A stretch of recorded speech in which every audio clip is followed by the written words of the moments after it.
नमस्कार, मैं हूं श्रद्धा। आप देख रहे हैं न्यूज 24। कोरोना हर दिन बेलगाम होता जा रहा है, बीमारों का आंकड़ा डरा रहा है। ऐसे में अटकलें लगाई जा रही हैं कि चुनाव आयोग जल्द ही कोई एक्शन ले सकता है, यानी नेताओं की रैली पर रोक लगा सकता है। और अगर ऐसा हुआ तो सियासी दल अपनी बात वोटर्स तक कैसे पहुंचाएंगे, वो चुनाव प्रचार कैसे करेंगे। हालांकि कुछ सियासी दलों ने अपनी तैयारी पूरी भी कर ली है।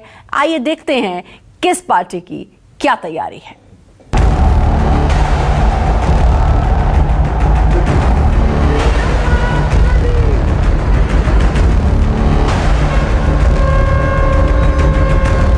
योगी जी की सरकार अपराधियों के साथ जेल जेल खेल रही है।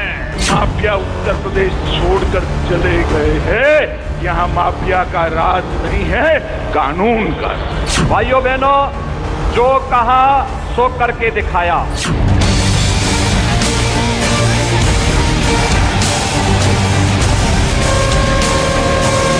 ये योगी नहीं है, उत्तर प्रदेश के लिए अनुपयोगी है। जो लड़ना चाहता है आओ मेरे पास आओ, आपको मौका मिलेगा। सन 2007 की तरह ही बीएसपी की पूर्ण बहुमत की सरकार बनाना है।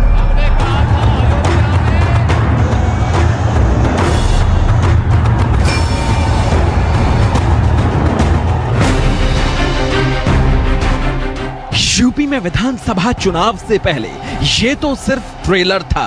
प्रचार की पूरी फिल्म अभी परवान चढ़ना बाकी थी, जब नेताओं के वार पलटवार की धार तेज होनी थी। लेकिन आने वाले दिनों में शायद ये सब देखने को न मिले, क्योंकि देश में कोरोना की रफ्तार काफी तेज हो चुकी है। बीमारों की संख्या लगातार बढ़ती जा रही है। ऐसे में चुनावी प्रचार की रफ्तार धीरे धीरे थमती जा रही है। प्रधानमंत्री मोदी 9 जनवरी को लखनऊ में जनसभा करने वाले थे, लेकिन उन्होंने अपना प्रोग्राम रद्द कर दिया है। सीएम योगी ने नोएडा की जनसभा को रद्द कर दिया। अखिलेश यादव और प्रियंका गांधी ने भी अपने चुनावी प्रोग्राम टाल दिए हैं। ऐसे में सवाल ये है कि अगर नेता जमीन पर जाकर प्रचार नहीं करेंगे तो फिर वोटरों तक अपनी बात कैसे पहुंचाएंगे। यूपी में विधानसभा चुनाव से पहले कोरोना का ग्रहण लग गया है। लगातार बढ़ते मामलों के बीच कई राजनीतिक दलों ने अपनी रैलियां टाल दी हैं, तो कुछ लोग अपनी जनसभाओं को रद्द करने पर भी विचार कर रहे हैं। ऐसे में सवाल इस बात का खड़ा हो रहा है कि अगर नेताओं को वर्चुअली रैलियां करनी पड़ी तो फायदा किसको होगा। महामारी से बिगड़ते हालात को देखते हुए अगर चुनाव आयोग रैलियों पर प्रतिबंध लगाता है तो चुनावी लड़ाई सोशल मीडिया के जरिए लड़ी जाएगी, और ऐसे हालत में फायदा उसी पार्टी का होगा जिसकी ज्यादा तैयारी होगी। ऐसे में ये जानना भी जरूरी है कि वर्चुअल चुनावी जंग के लिए किसकी क्या तैयारी है। सबसे पहले बात सत्ताधारी पार्टी बीजेपी की। पार्टी ने सोशल मीडिया के जरिए रैली करने का प्लान बना लिया है। बूथ स्तर तक सोशल मीडिया की टीम में 3 लाख कार्यकर्ता तैनात कर दिए हैं। सोशल मीडिया सेल में वॉर रूम बनकर तैयार हो चुका है। जिला दफ्तरों में वर्चुअल रैली का सेटअप लगा दिया गया है। सोशल मीडिया सेल ने 1.5 लाख लोगों की ई रैली की तैयारी की। साथ ही पार्टी ने बैठकों, वेबिनार और ई रैली के लिए खास सॉफ्टवेयर भी तैयार करवा लिए हैं। कहा जा रहा है कि कोरोना ऐसे ही बेलगाम हुआ तो 10 जनवरी से पार्टी डिजिटल रैली करना शुरू कर देगी।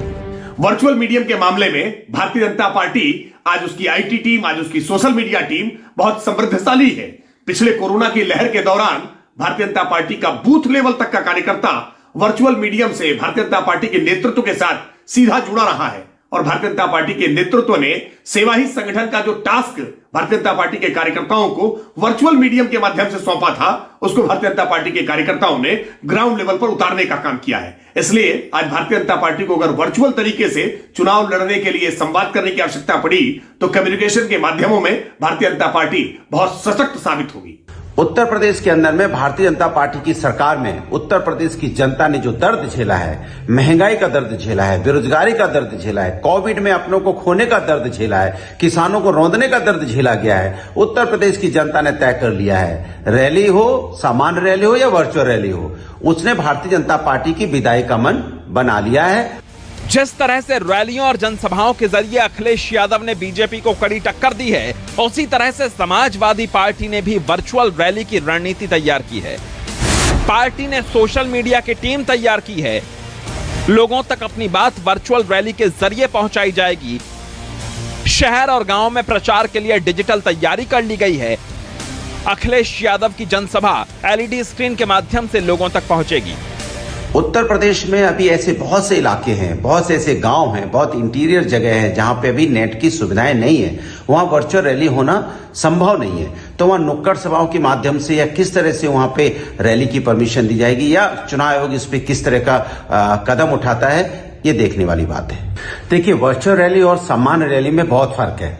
सामान्य रैली में लोग एक दूसरे को, अपने नेता को करीब से देख पाते हैं, नेता की बात को करीब से सुन पाते हैं, उन्हें लगता है कि नेता मेरे सामने खड़ा है, तो कनेक्ट फील करते हैं। वर्चुअल रैली में जनता उतना कनेक्ट फील नहीं करती, क्योंकि आप एक इलेक्ट्रॉनिक माध्यम से जनता के बीच में होते हैं। कोरोना ओमिक्रॉन के बढ़ते हुए खतरे को देखते हुए आज सभी राजनीतिक दल इस बात में चिंतन मनन और मंथन कर रहे हैं कि क्या रैलियों पर प्रतिबंध लगाया जाए। भारतीय जनता पार्टी के भीतर भी इस बात को लेकर चिंतन मंथन और मनन हो रहा है कि हम इसका विकल्प क्या देख सकते हैं। जहां तक वर्चुअल रैली की बात है, भारतीय जनता पार्टी वर्चुअल तरीके से अपने कार्यकर्ताओं को पहले भी संबोधित कर चुकी है और आवश्यकता पड़ेगी तो भारतीय जनता पार्टी वर्चुअल तरीके से रैलियों को, कार्यकर्ताओं को संबोधित करने का काम आसानी से कर सकती है। बीमारी वाले वायरस को ध्यान में रखते हुए कांग्रेस ने भी अपनी बात वोटरों तक पहुंचाने के लिए रोड मैप तैयार कर लिया है। पार्टी सोशल मीडिया के जरिए प्रचार करेगी। पार्टी ने डिजिटल प्रचार के लिए टीम तैयार की है।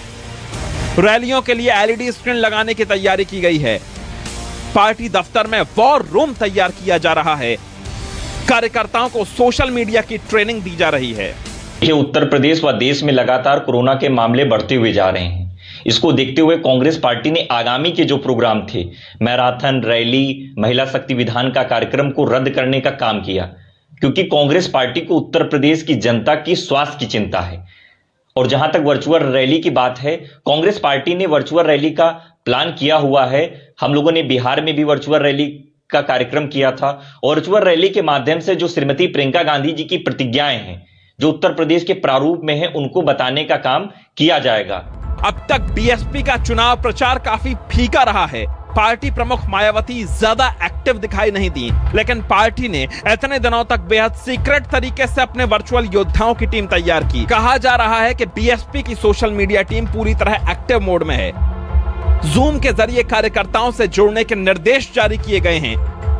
बूथ अध्यक्ष छोटे छोटे ग्रुप में लोगों को जमा करेंगे और फिर मायावती वर्चुअल रैली से सीधा संवाद करेंगी। सभी जिलों में वर्चुअल रैली का सेटअप तैयार हो चुका है। चुनाव जीतने के लिए सियासी पार्टियां क्या क्या नहीं करती, एक साथ कई रणनीतियां बनाई जाती हैं ताकि अगर एक फेल हो जाए तो दूसरी काम आ जाए। चुनाव और कोरोना को ध्यान में रखते हुए सियासी दलों ने पहले से ही तैयारी कर रखी थी ताकि उनके सामने जनसभाओं और रैलियों का विकल्प हो और चुनाव प्रचार भी जारी रहे। हालांकि बीजेपी और समाजवादी पार्टी अब तक काफी प्रचार कर चुके हैं।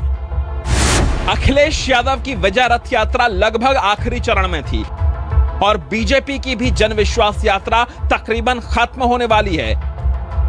इसके अलावा अखिलेश लगभग हर जिले में पार्टी की बात पहुंचा चुके हैं। बीजेपी के दिग्गज भी सरकार के काम की जानकारी दे चुके हैं, जबकि कांग्रेस और बीएसपी का थोड़ा हल्का प्रचार दिख रहा है। ऐसे में देखना यह है कि कोरोना के हालात और तकनीक के माध्यम से कौन अपनी रणनीति को ठीक तरह से लोगों के बीच पहुंचा पाता है। Bureau report, news 24।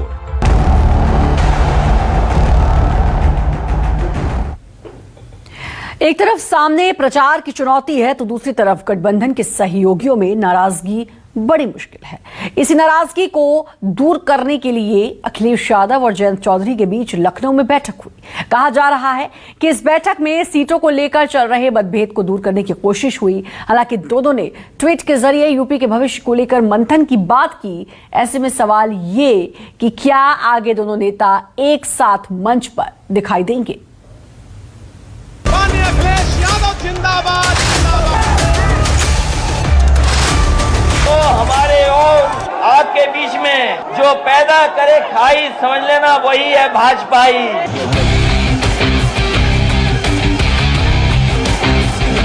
पैसा निकाला जा रहा था जो गरीबों का पैसा लूट करके पिछली सरकारों ने भर भर करके दीवालों के अंदर भरा हुआ था, तो सबसे पहले बुरा लगा था समाजवादी पार्टी के बब्बुआ को।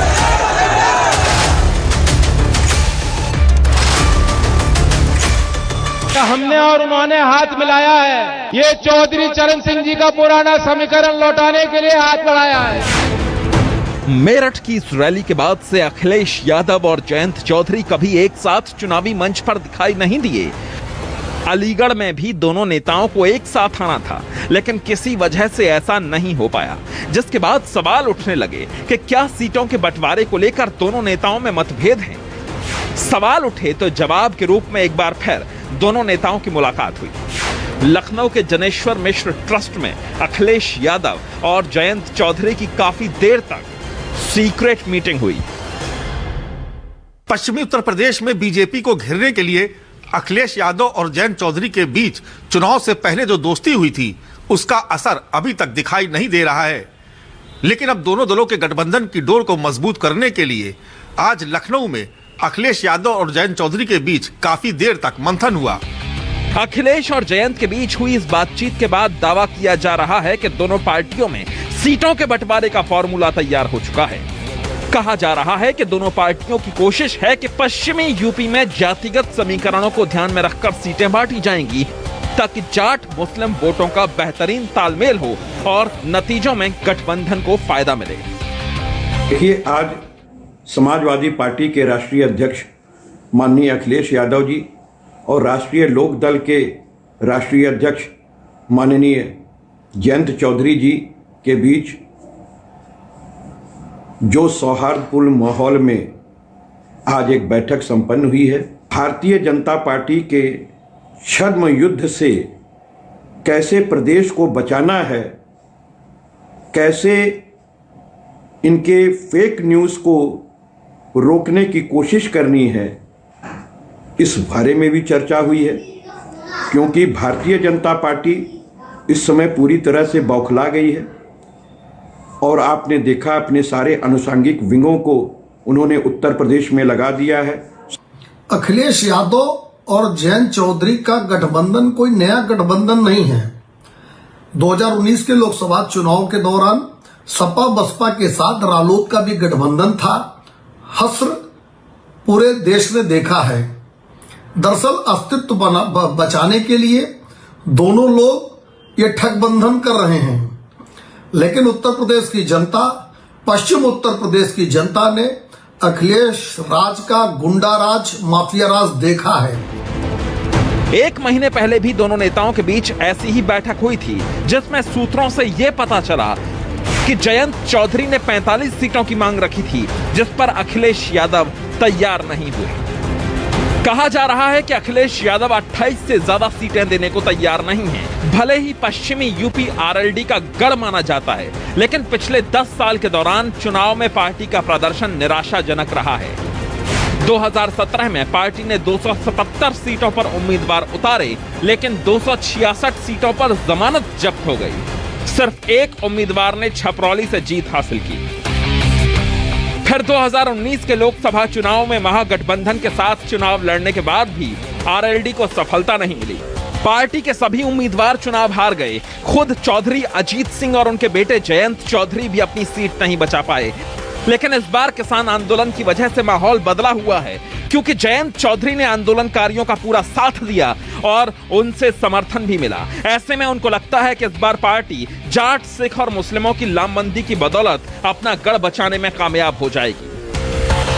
यूपी में सत्ता के शिखर पर पहुंचने के लिए पश्चिमी यूपी काफी अहम माना जाता है, क्योंकि यहां से विधानसभा की 136 सीटें आती हैं और 2017 के चुनाव में बीजेपी ने 103 सीटें जीतकर सभी दलों को मात दे दी थी। इसी बीजेपी को घेरने के लिए समाजवादी पार्टी ने राष्ट्रीय लोकदल को साथ लिया। ऐसे में देखना यह है कि उनकी ये रणनीति कितनी कामयाब हो पाती है। मानस श्रीवास्तव के साथ अशोक तिवारी, न्यूज़ 24, लखनऊ। अखिलेश यादव जिंदाबाद जिंदाबाद।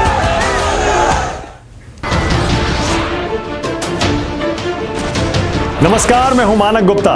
अगर आपको हमारा ये वीडियो पसंद आया हो तो इसे लाइक और शेयर जरूर करें और हाँ, हमें सब्सक्राइब और फॉलो करना ना भूलें, ताकि आप देश और दुनिया की कोई खबर मिस ना करें। तो जुड़े रहिए हमारे साथ और देखते रहिए न्यूज़ 24।